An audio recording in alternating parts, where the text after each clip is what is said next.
in the platform of Freeway. Why? Because I could say that his previous career, I could say, kaya-kaya niya na mag-settle. Why? Because he is an OFW in Saudi Arabia, registered nurse by profession for 4 years. Now, by having that kind of work, by having that kind of career, I could say he is already in a better place, in a better hands. Tama po ba? Yes. But one thing that caught my attention, I kept asking myself, how come for this person still decided to undergo the platform of Freeway?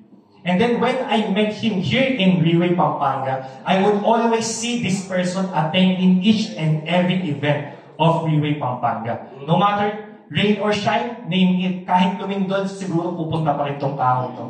And every time that I'd be entering the office upstairs, I would always see this person talking to different clients each and every day. And what caught my attention that time, every meeting that he had, it will take 2 to 3 hours. So, curious ako minsan, ano ba yung pinag-uusapan nila?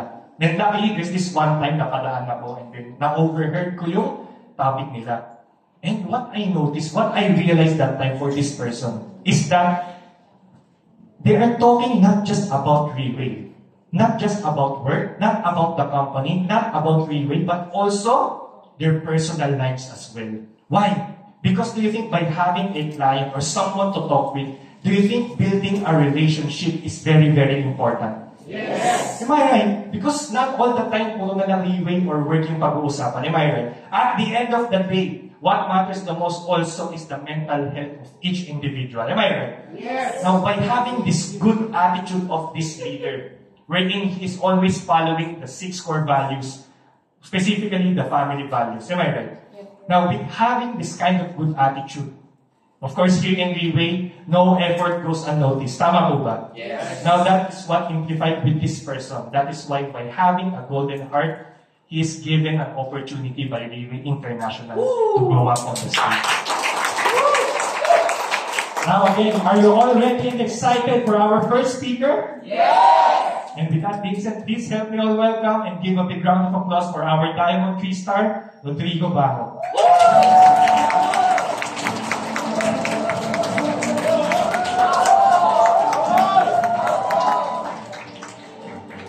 Good morning.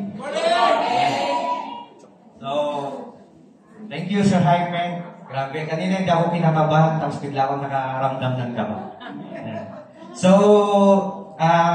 before I start, I want to acknowledge our team Elite Pegasuses, our team Elites, and sa mga nakarating po ngayong hapon. Yes, ngayong hapon, kahit hindi ko po alam kung anong pinagdaanan nyo, pero kami po ay dumaan sa walang makitang daan kanina. Yeah. Totoo po, sobrang lakas po ng ulan. Kaya sabi ko kay Sir Jaime, muntik ko nang iligo yung sasakyan kanina at umuwi na lang. Kasi bahana po sa Tarlac. Yeah. And we are from Pangasinan. Mga tarong Pangasinan po kami. So, kanina talagang sobrang bagal namin at basa po. Hindi basa. Tubig na sa bandang Tarlac. And sabi ko, baka pag hindi tumigil, baka hindi na kami makauwi. Yeah. So, by the way, I'm Rodrigo Ciballo Jr. from mga tarong Pangasinan po. And, yun nga po, isa po akong nurse before I meet Freeway. Then, paano ko po nakilala si Freeway? Yeah. So, OFW nurse po ako sa Saudi Arabia. Isa po ako nag-work sa government hospital. Bilang cardio nurse, nag-work po ako sa department ng cardiology. So, may isang doktor po na dumating, isang consultant namin. And then yung consultant namin yun ay isang endoscopy doctor. Si Dr. Jose Shaharani ay isang medical doctor ng ibang hospital. So, sabi niya, mag-apply kang endoscopy. Kasi dito sa Saudi Arabia, mas malaki ang opportunity mo makapasok sa mas malaking hospital at mas malaki ang salary bilang endoscopy nurse. Kasi sa Middle East, ang problema nila ay hindi kadalasan sa puso, kundi sa sikmura sa kanilang lifestyle. Yan. So, sabi niya, pwede naman po akong maging cardiology at maging endoscopy. So, pinapunta niya po ako dun sa hospital niya, sa ibang hospital. And then, I trained bilang endoscopy nurse. At dun ko po nakilala ang nagpakilala sa akin itong company to, Artemilit Phoenix King Bernardi. Yan. Siya po ang naging mentor ko. Nakilala ko po siya sa Saudi Arabia. Yan. Until, yun po. So, 2015, pumunta ako ng Saudi Arabia. 2019, umuwi ako. And then, 2019, February, nagkaroon kami ng alumni ng batch namin ng high school sa San Juan, La Union. Yan. So, nagkaroon kami ng alumni. Sinendan niya ako ng invitation ng product presentation, OPP. So, February 10, nag-overnight kami sa San Juan. February 11, meron siyang product presentation sa Greenwich, Pangasinan. As Greenwich, Mangaldan. So, wala namang mawawala. Umattend ako ng February 11. February 11, 1:30 p.m., tandang-tanda ko. Kasi yun yung magpapabago ng buhay ko. Ng career ko. Yan. So, may kotse ako doon. Dumaan ako sa Greenwich. Tumigil ako. Nakinig ako ng product presentation. Nandun ako sa dulo mag-isa ko. Tapos nagulat ako, si Sir King naka-coat and tie. Siyempre kami, dito sa Pilipinas, kailangan mo mag-white. Sa ibang bansa, kailangan mo parati kang naka-scrub suit. Hindi uso ang white sa ibang bansa. So sabi ko, mamahaling, parang pag nakapagsuot, tapos may mga pin-pin, tapos may gold. Di ba yung, kasi pabubo siya noon. Nung pumasok ako dito, pimilit pabo po si Sir King. So, nakinig ako. After ng product presentation, sabi ko, very promising yung product. Napakaganda ng product. At, yun nga po, yun yung inuuhan ko bilang mapainom ang aking pamangkin. Pero syempre, hindi ko binayaran yun dahil wala akong pambayad. Kasi 2019, nag-exit ako. Kasi na-hire po ako sa Germany at Australia. Dalawang application ko bago ako umuwi. 2015 to 2019, February, nag-exit na ako ng Saudi Arabia kasi gusto na namin ni Mrs. magbuo ng pamilya sa ibang bansa. And alam naman po natin, tinanong ako ng German na nag-interview sa akin sa Zoom. Sabi niya, bakit ka uwi? Sabi ko, gusto ko nang magbuo ng family. Sabi niya, ano bang trabaho ng misis mo? Ng fiancé mo? Hindi ko pa pala siya misis, no? So, ano bang trabaho ni fiancé? Sabi niya, she's also a nurse. Sabi ko, that's good. Sabi niya, dalawa na lang kayong pumunta dito. Di ba gano'n naman po sa ibang bansa? Pag dalawa kayo, ay pag family kayo, priority nila yung husband, yung wife, yung anak. Kasi, para tawag doon yung ma-prison ka na nila, ano ba tawag doon? Capture. Parang ma-hook ka na, hindi ka na maalis sa kanila. Kasi mahirap naman po talaga mag-hire. Kasi sabi nga po ni Dr. Jose, yung consultant namin, kukuha nga lang siya ng katulong dito sa Pilipinas, kailangan niyang magbayad ng $29,000, ay 29,000 Saudi Riyal. Which is napakalaking pera po nun. Tapos, yun po yung binabayad nila sa mga agency. Yan. So, yun po yung offer sa amin. So, sabi ko, syempre, gustong-gusto ko. So, si Mrs. nag-work po siya noon sa facility manager sa Globe Asiatic sa Mandaluyong. Sabi ko, mag-resign ka na kasi mag-practice ka ng nurse. So, nag-practice siya ng nurse, tapos umuwi ako noon, sabi na dapat kami uwi. Until one time, yun nga po, nung nakapakinig ako ng presentation, sinabi ko doon sa bunsong kapatid namin, may alam na akong ipapainom kay Balong. Hindi ko alam na papasok pala ako sa ganitong kumpanya. I don't know Reway, I don't know direct selling. Mahihiyain po ako, and alam naman po natin, ang mga nurses sumusunod lang sa mga order ng doktor. At hindi ka rin naman nakikipag-usap sa pasyente minsan, kasi minsan nagpapahinga. At ayaw naman niyang nakikipagkwentuhan at may sakit ang pasyente. So, gigisingin mo lang, Nay, Tay, bigay ko na yung gamot. So yun po, February 11, umuwi ako ng mga tarap, sabi ko, kapatid, may magandang product. Kaso, may kamahalan. Magkano kuya? May 100 may. Naku kuya, saan naman kami kukuha niyan? Kasi 300 na naman yung last bill niya noong nagsisure attack siya ng 2 hours. So sabi ko noon, pasensya nga kapatid. Kasi ang inuwi kong pera, pambayad ko ng kotse. Kasi inuhulugan ko yung kotse ng 3 taon. So sabi ko, pasensya ka na, hindi kita matutulungan. So hinayaan ko na. Until March, nakagawa siya ng paraan. Nangutang siya ng kooperatiba doon sa mga tarang. Sa tita naming teacher. So yun yung pinag-umpisan niya. And then yun nga po, doon naging probe na lang naging probe. Mula 2019 until now, never nang inatake sa seizure, ganyan. So, sabi ni Sir King, i-share mo. So sabi ko, bilang nurse, naghahanap ako ng mga stroke, ng may mga cancer. Kasi alam ko, yung product is working.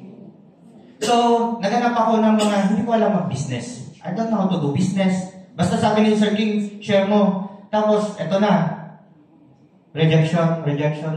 Sabi ko, Sir King, hindi para sa akin ito, hindi ko kaya. Sabi niya, just continue, OD. Sabi niya, karoon tayo ng presentation. So, wala kaming ginawa. Present. Sabi ko, Sir King, hindi. And then, biglang tumawag na yung company. Kasi, kailangan kong umuwi at mag-aaral ng 6 months ng German language. So, may allowance akong 5,000. So, tinawagan na ako. Sabi niya, malapit na mag-open yung batch nyo. So, sabi ko, naku, ano na to? Papasok na ako. Nagpaalam na ako kay Sir King. Sabi ko, sayang naman yung itinanim natin. Sabi po ni Sir King. Until, mamaya, tunog na ng tunog yung mga cellphone. Ang dami nagpo-purchase. Sabi ko, encoding ng encoding. Tapos yun, kahit ko kagad yung 1 star after 2 months vacant. Parang gano'n. March po kami nakapag-start doon sa pamangkin ko. So nakapag-hit kami ng 1 star. Tapos sabi niya, sasama ka sa Thailand sa leadership training seminar. Sabi niya, sabi ko, magkano naman ibabayad? Libre lang yun, OD, kasi nakapag 1 star ka, sabi niya. Sige, sama ako. And then, si ex-girlfriend, kasi misis ko na siya ngayon. Si ex, ayaw akong tulungan kasi ayaw niya rin gawin.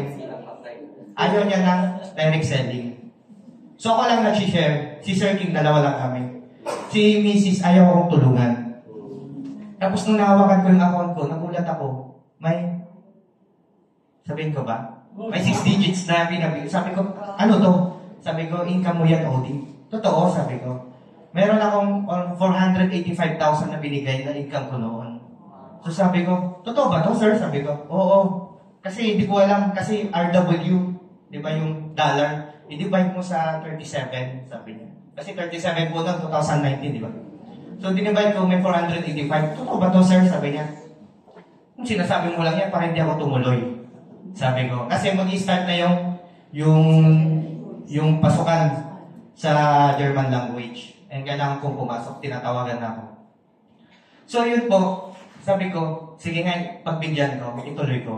Itinuloy-tuloy ko po. At ayun nga po, nakalimutan ko yung application ko. Tawag ng tawag yung agency, hindi ko na sinasagot. Kasi pwede naman hindi umaten. Di ba po? Kasi si Riway, sabi ko nga, iba yung binigay.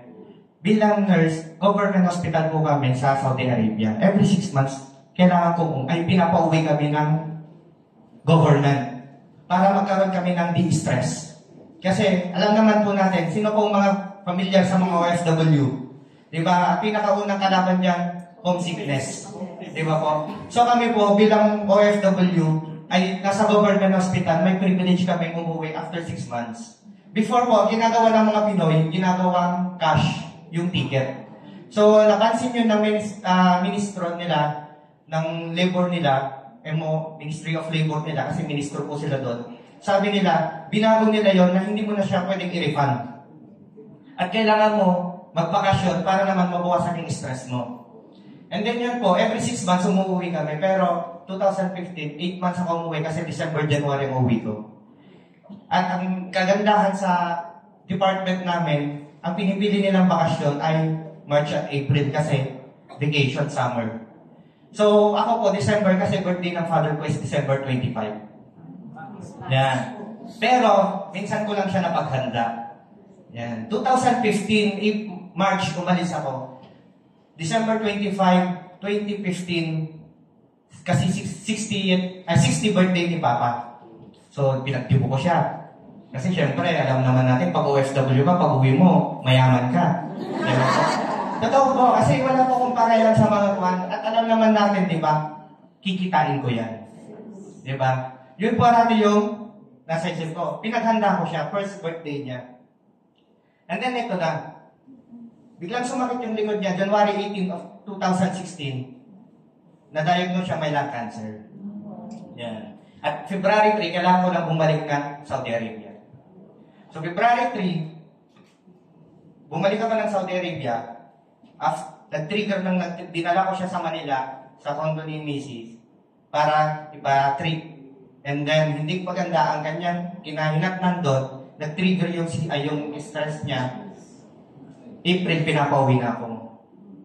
2 months pa lang. So, sabi ni Mama, uwi ka na din, baka hindi mo nakabutan si Papa mo, sabi niya. So, sabi ko, can I file a leave, vacation? Sabi ko. Sabi ng HR, sabi niya, hindi pwede, kasi wala ka pang 6 months. At nasa kontrata mo, pwede kang umuwi ulit after 6 months. So, hindi ako pinayagan. Tapos, bigla na lang ako naiyak na hindi ko alam. Kasi, we nurses, di ba? Wala naman tayong ginawa kundi mag-alaga.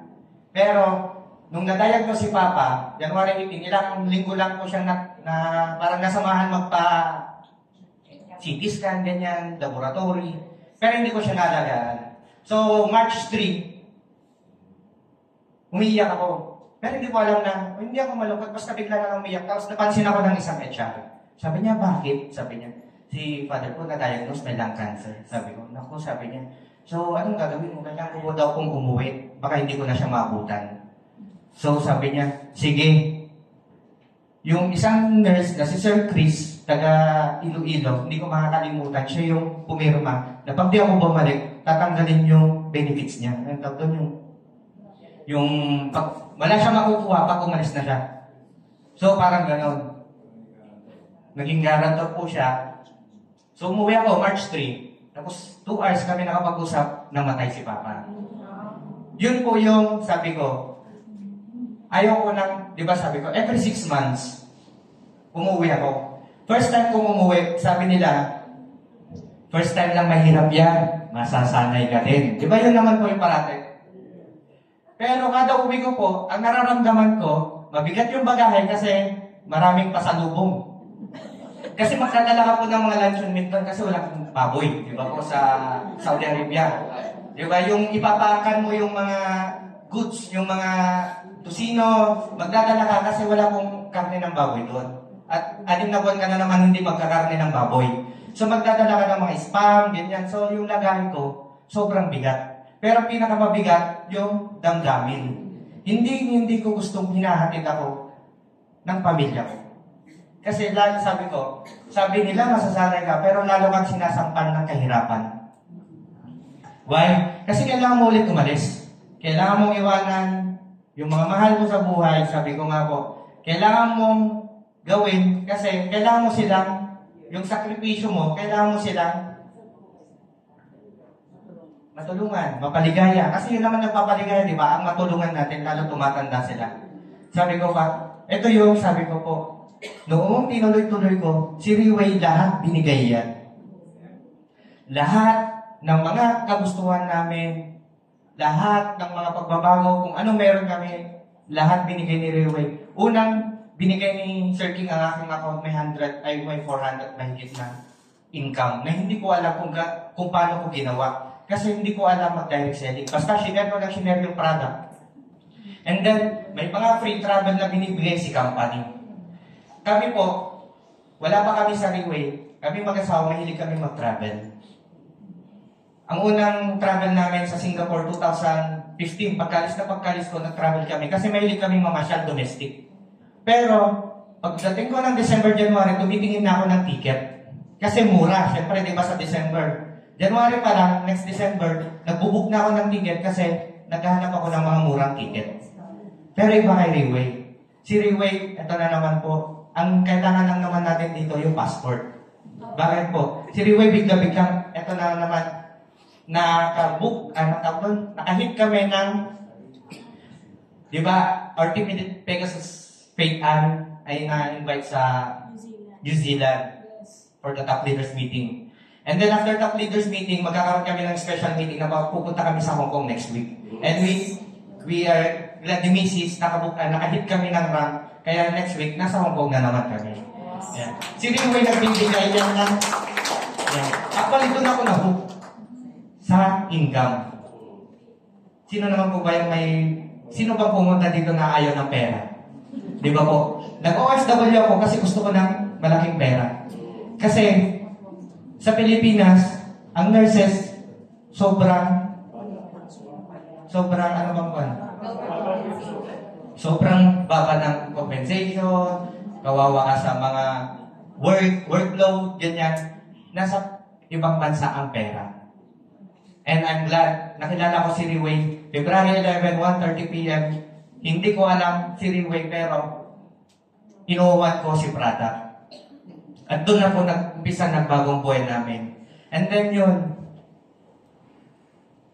eto na, 2019, tapos pumasok ang pandemic. Sabi ko, eto na, sana nag-nurse na lang ako. Kasi totally lockdown. Pero, totally lockdown, mamaya't maya, ang daming nagpo-purchase.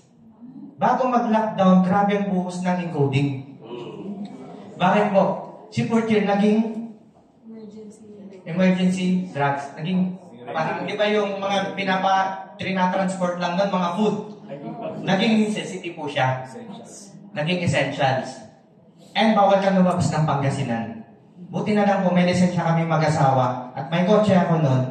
Nakakalabas kami ng Pangasinan. Iniiwan ko yung ID ko sa boundary ng Tarlac at ng Pangasinan. Nabuild namin ng Nueva Ecija, nabuild namin ng Tarlac, sa Victoria Tarlac, nabuild namin ng Pangasinan. Kahit lockdown, nagulat kami, in just 10 days, yung dream car ko na SUV Fortuner, kasi yun naman talaga gusto kong ilabas nun. Pero bilang OFW, hindi mo kayo maghulog ng sasakyan, kahit 3 years. Nagulog ako ng kotse ko, Honda Civic noon 3 years. Pero dito, in just 10 days, nabili namin yung Fortuner naming pandemic time. So sabi ko, kakaiba. Iba to, sabi ko. Merong talagang income. Kasi hindi ko pinaniwalaan yung binigay ni Sir King na income. Unless, yung nai-encash ko na siya. Pero nung hawak ko na yung account ko, pumapasok sa system, sabi ko, iba tong company na to. Sabi ko, then, after ng pandemic, nagkaroon ng international flight. We hit again rank. Nakasama kami sa charter flight. Yan. Charter flight noong 2022 na nag-hire lang naman ng 100 Malaysian Airlines na puro taga-Riway. Ibig pong sabihin, mga taga-Riway lang yung mga nakasakay. So sabi ko, iba talaga to. At first time ko, mahilig kami mag-travel. Pero first time ko, hindi tinitimbang yung mag-aahe at may nag-a-assist. Kasi di ba pag nagta-travel kami, pipila kami. Pero yung charter flight, pagdating mo pa lang, may kumukuha na ng bagahe mo at doon namin nakita hindi pala tinitimbang yung bagahe mo kahit mag-over luggage ka. So, sabi ko, talagang kinalimutan ko na yung career ko. Binago ko na. Kasi sabi ko, andito na tayo kay Riway. At sabi ni Mrs. nga po, sabi niya, dati pag wala ng Riway, ano gagawin natin? Sabi niya, papasok pa tayo sa iba. Sabi ko, di ba balik tayo sa pag-nurse? Sabi ko. Kasi sabi ko po, hindi po kami naniniwala sa mga ganito. Until nung nasubukan namin, na-hook na po kami. At yun nga po sabi ko, sa murang edad namin, nakabili kami ng 2 farm sa Pangasinan. Yeah. And then, last February, sabi ni si Mrs. nung nakaraang taon pa nagpaparinig. Sabi niya, kasi di ba mukha naman siyang artista, gusto niya ng artista band. Yan. Sabi niya, sana magkaroon na tayo ng artista band. Sabi niya. Yes. So sabi ko, noong February 14, binilan ko siya ng band. Netong February 14, Hindi pa po artista kasi mo-modify pa yun. Kabibili ko lang po ng van kasi noong February 14, hindi pa siya na-modify kasi tumitingin pa ako kung saan maganda magpa-modify. Yan. So doon na kami titira kasi mahilig naman kami mag-travel. Yan. Para magpunta na lang kami. Kasi yung lola niya may yung camper van sa US. Yan. And yun sabi ko, iba ang naidulot ni Riway, sabi ko. A friend of mine, nagpapatay siya ng resort. Sabi niya, gusto mo bang mag-invest? Kasi, pinumpiutan niya ako. Magbigay ka ng ganito. Kunwari, 5 million, ganyan. Tapos, lifetime mo magagamit yung membership. Pati family mo. May sarili kang yung villa. Parang ganun.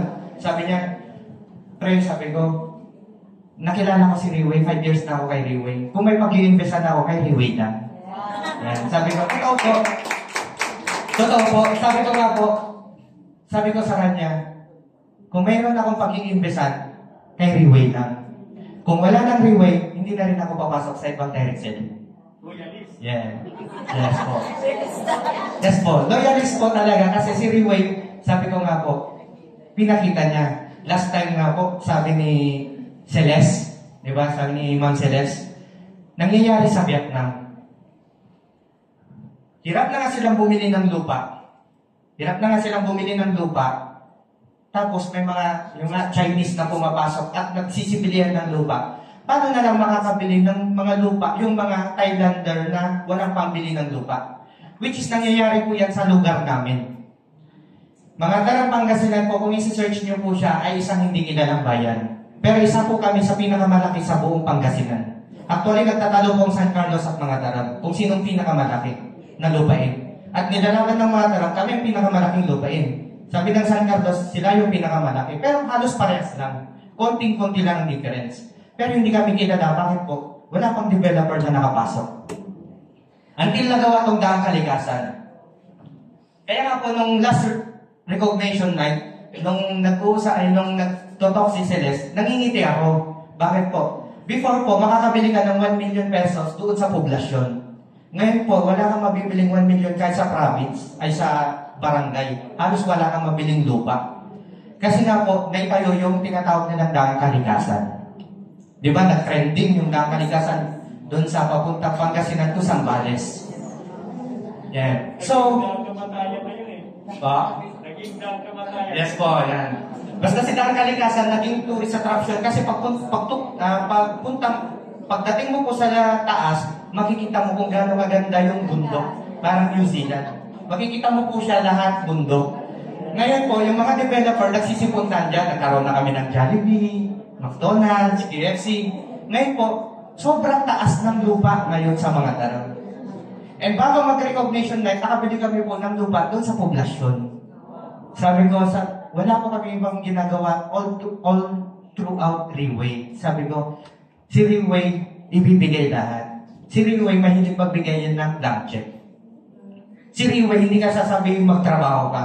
Bahala ka kung gusto mong magbibigay yan ng blank check, gusto mong kumita ng 10,000, trabaho 10,000. Kung may pangarap kami, gusto kaming bilhin, gusto namin susunod, magpatayo ng kung sakaling resort, magbibigyan ka ng cheque, blank check, at nasa sayo kung paano mo siya lagyan ng kung magkano ang gusto mong maging income. Yan lang po yung nakita namin kay Riway. Sabi ko nga po, 5 years na kami kay Riway. Hanggat may Riway, sabi ko sa kaibigan ko na nag-aalok sa akin mag-invest sa resort. Sabi ko, parang pasensya na. Hanggat may Riway, magre-Riway ako. Yes. Yeah. Hanggat may Riway, magre-Riway ako. Hanggat may Riway, dadalhin ko ang mga taong kakilala ko. Actually, siya din po ay hinihila ko ngayon dito sa Riway. Kaso sabi niya, sige pare, makikinig din ako dyan pag natapos tong resort. Sabi ko, kung gusto mo matapos kagad yung resort mo, mag-Riway ka. Sabi ko sa akin. Di ba po, sabi ko nga po, maraming mga pumapasok. May isang bago kaming leader, si Ate May, from Binmalay, Pangasinan. Nasa 13 networking company na siya. Pang 13 niya tong Riway. Sumasama siya kasi gusto pala niya kaming hilain dun sa company niya. Yung hindi ko sasabihin yung bato na iniinom. Yan. Yan. Yung bato na iniinom, parang ganon. gusto niya kaming hilain, kaya pala siya sumasama ng sumasama. Sabi ko sa kanya, Ate May, sabi ko, nag-usap na kami dyan. Kung hindi kami mag-re-leeway, hindi kami papasok sa ibang direct selling. Bakit? Sabihin ko po, 3-4 year lang, sa tagal-tagal, milyon-milyon na ginastos ng bunso naming kapatid, si 4 year lang nakapagpatayo sa pamangkin kong hindi makatayo. In just 16 days. Nag-seizure siya ng 2 hours. Nag-seizure siya ng 2 hours. Pumato siya ng 7 days. Nagising siya after 8 days, di na siya makakita, hindi na siya makatayo. Yung brain niya nag-shred. At mula 4 months nag-maintenance na yan. Naikot namin ng La Union sa Bethany Hospital, Notre Dame, St. Luke's. Sabi ni mama ni Mrs. noon, yung lola niya gumaling sa St. Luke's. Maraming gumagaling dyan. May pera kayo, dalhin nyo doon.